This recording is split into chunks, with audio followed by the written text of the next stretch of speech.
Right, I've got a selection of timber here. It's not mahogany, I'm quite sure it's IPE. It's too hard for mahogany.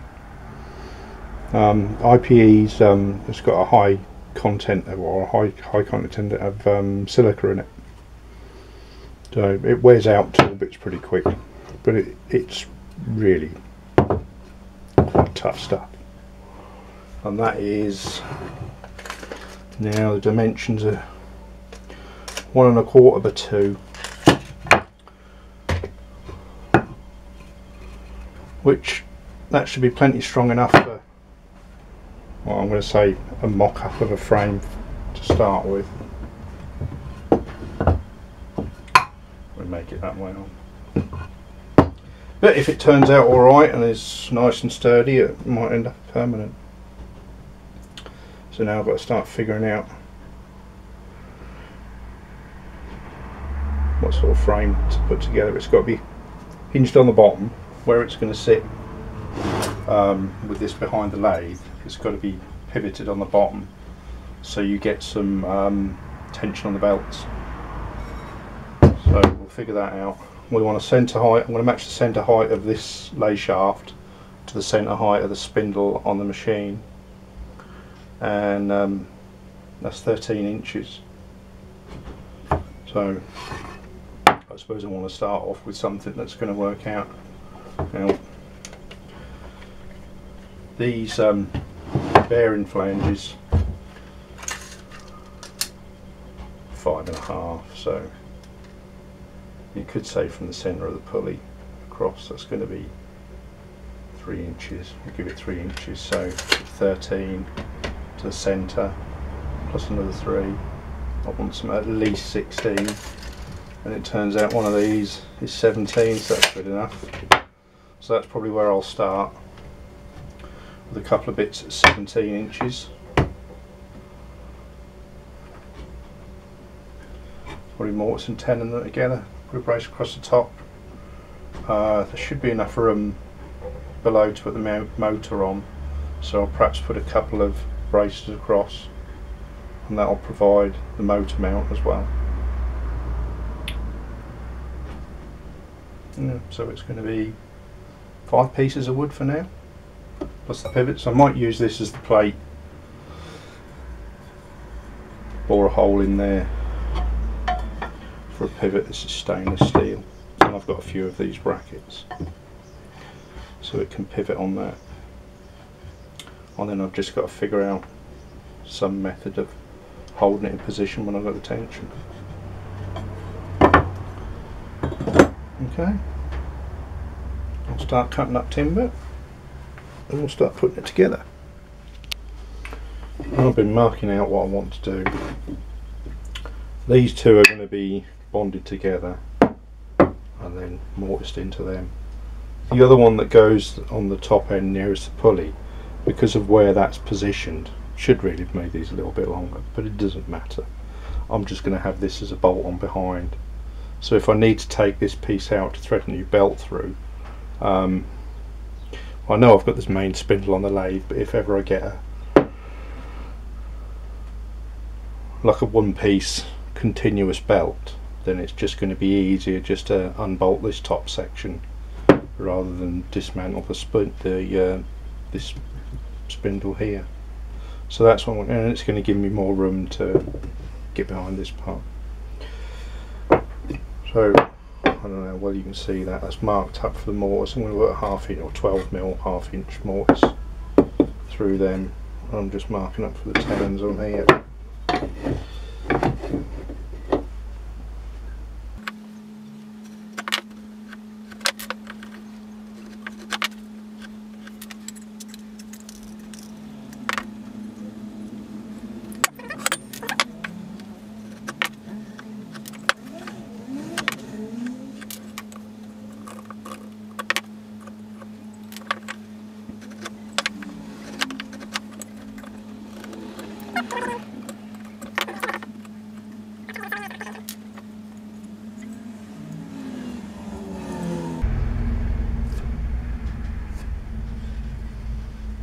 Okay, there you go. What we'll we'll do is set up and we'll cut them 2 mortises first through there. They want to be all the way through. We'll get the mortising machine set up. Okay, set up on the mortising machine. Put that up for a minute. Right, we want to get the chisel set in first.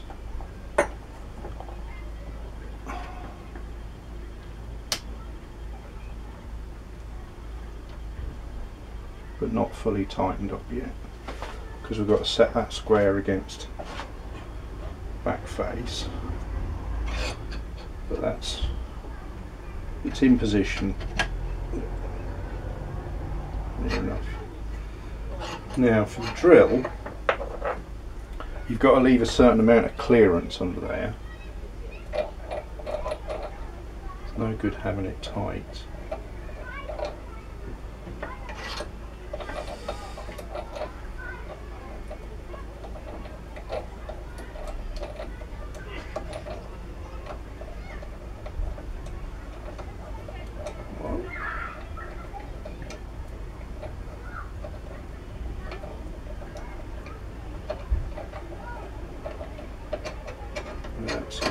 Right. Now what they used to say, I think the old timers, I think ones said, so you can get the edge of a penny or something in there. So I think we can all just about judge that. We definitely need clearance in there.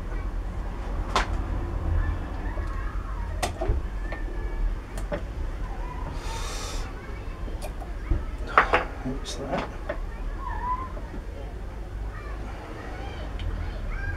Enough clearance.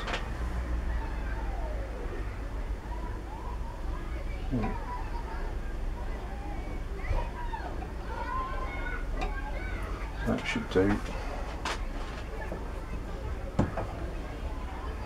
Right. We'll bring this all the way forwards.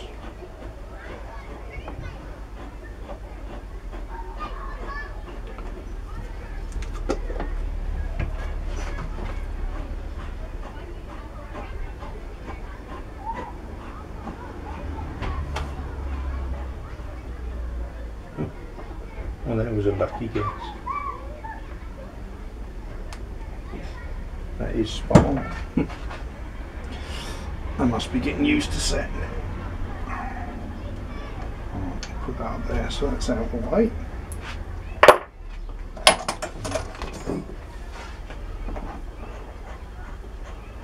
Wind that back in a bit. I always take this handle off. Keep it out of the way, it just sticks too far forward for when I'm doing other things in the shop.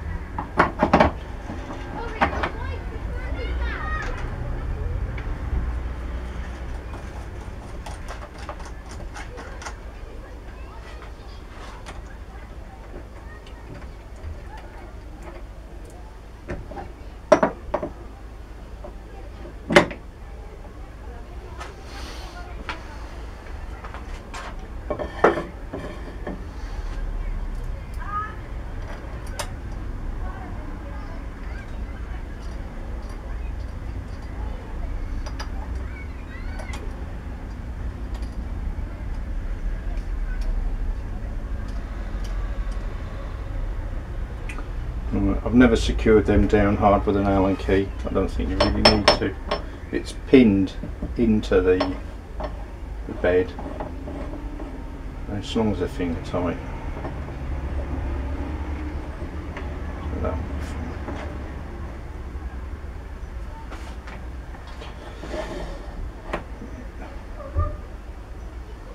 Now, well, we've got to put a sacrificial piece under there, but I'm just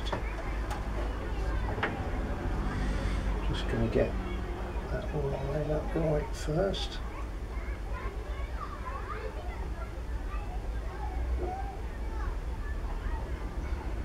Looks about right.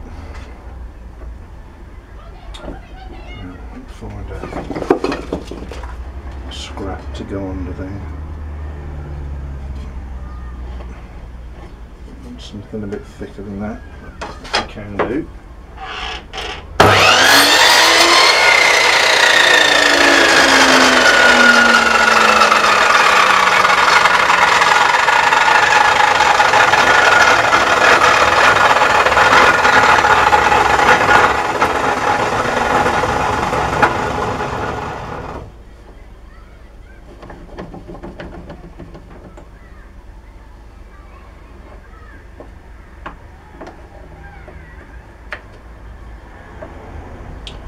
Right, what you don't want to do if you're cutting through is have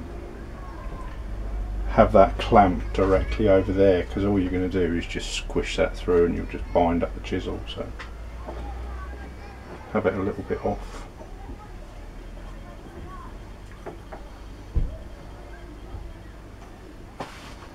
And we'll figure out the depth.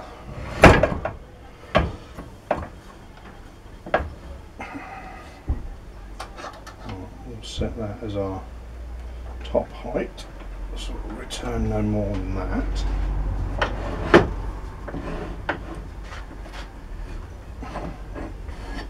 What we'll do is bring that to there.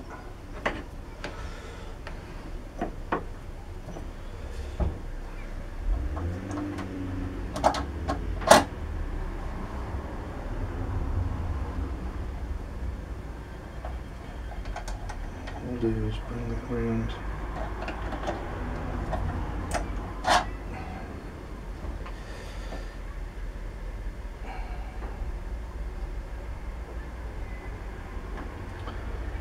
Touch onto that now.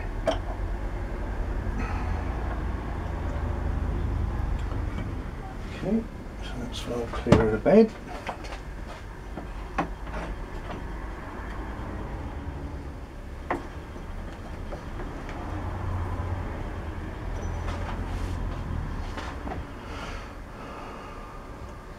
Okay. Right, what do we unplug? That one.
That should be it.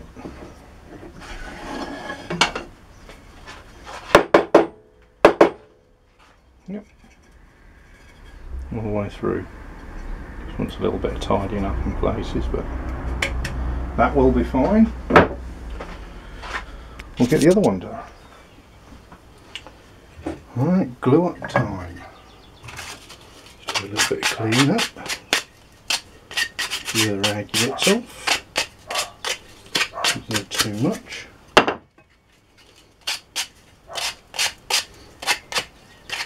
I actually cut the tenons on my Bosch crosscut saw, or Mortice saw. It's about the only thing it's good for, really. Well, it's not really that good for that. Hey ho, you might have seen the review I've done on it. I actually did that review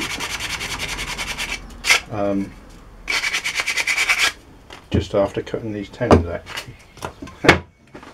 It was a bit of a rant, but never mind. Bosch should make better tools.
Seems like that will do.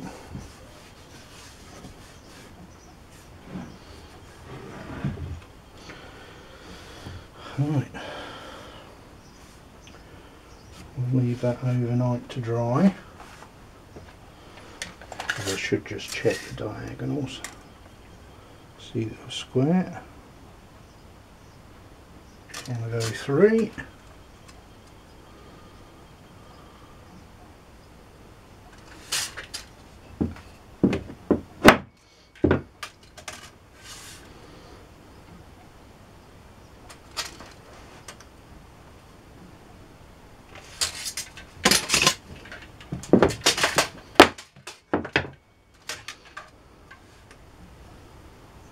That's it. We're there now. Doing 501 both sides. 501 mil. That'll do.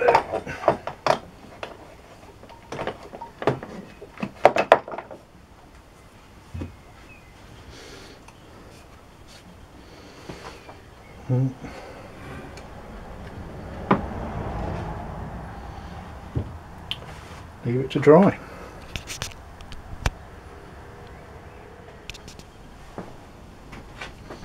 I've made the frame up for the Lathe shaft, Countershaft, whatever you want to call it.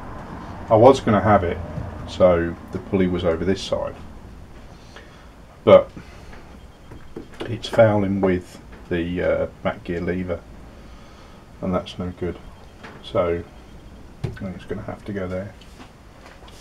That's going to be the best place for it. And so I've got to swap round these pulley blocks. I haven't even fixed them on yet. I'm not overly happy. That is, if you can see, there's a serious wobble in that one. I might remake these. They do seem as though they have moved and warped since I made them. Hey ho, that's something I'm going to have a look at without doing that again, but I haven't got the right belt on here yet. That's a Z belt and I need an A. But everything else so far so good. There's adjustment in the pulley blocks, there's a bit of adjustment in them, there's adjustment in the motor, so position and tension, everything right. But I think that's going to be the position. There's nothing, by the time the chuck's on or we ever get a faceplate on, there's nothing going to foul there. So that'll be alright. Absolutely fine that way. And there's enough room where I can put it on, so there's a bit of a tension. It doesn't need much movement to do it. We'll see. I haven't put the arm across there yet. Get it and have a look.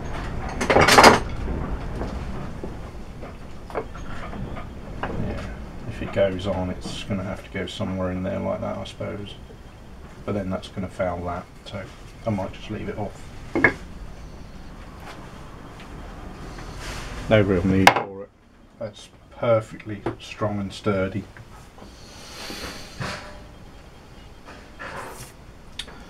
So I think I'm going to leave these blocks for a little while. I want to figure out a position for mounting the pivot down there. See how that works out. Then we'll come back.